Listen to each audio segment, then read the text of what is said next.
The Denver Nuggets moved back into third place in the Western Conference on Monday night, but they had to do it the hard way. Denver erased a 16-point fourth-quarter deficit and defeated the Portland Trail Blazers 137-132 in overtime, with Nikola Jokic finishing at the center of everything once again. He closed the game with 35 points, 13 rebounds, and 13 assists, recording his 33rd triple-double of the season and helping push Denver to 51-28 on the year.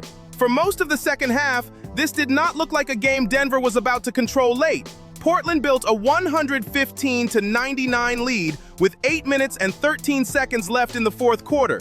And at that point, the Trailblazers had the pace, the perimeter shot-making, and the scoreboard advantage. Toumani Camara was one of the main reasons. He scored 30 points and knocked down 8 three-pointers, part of a Portland team effort that produced a franchise record 25 made threes. Deni Avdija added 26 points and went 13 for 14 from the free throw line, helping Portland maintain separation well into the closing stretch. But from there, the game shifted through Denver's half-court execution and late-game shot creation. Jokic scored 10 points in the fourth quarter alone and helped lead a 21-5 run that brought the Nuggets all the way back into it. Aaron Gordon hit the corner three that tied the game at 123 with just over a minute left, then followed that with a baseline jumper to briefly give Denver the lead. Portland still had answers. Avdija tied the game again with 20 seconds remaining, and Jokic's final attempt in regulation did not fall, sending the game to overtime. That is where Jamal Murray took over a key part of the closing sequence.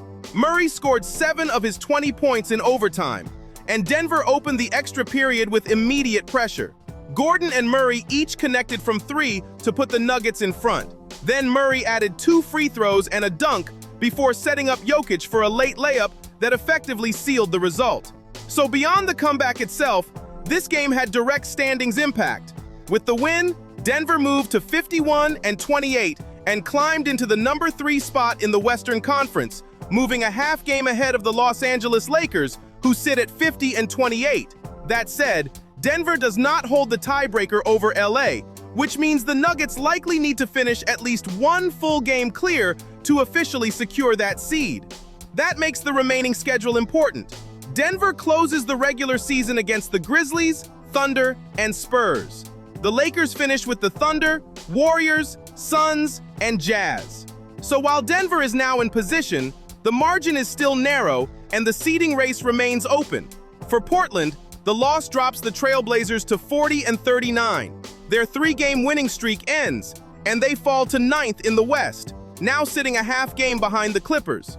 Even with the loss, Portland's offensive output from the perimeter is still one of the major takeaways from this game, because 25 made threes on the road against a top Western Conference team is not a minor number, even in a defeat. Denver comeback on one side, Portland 3-point tally on the other.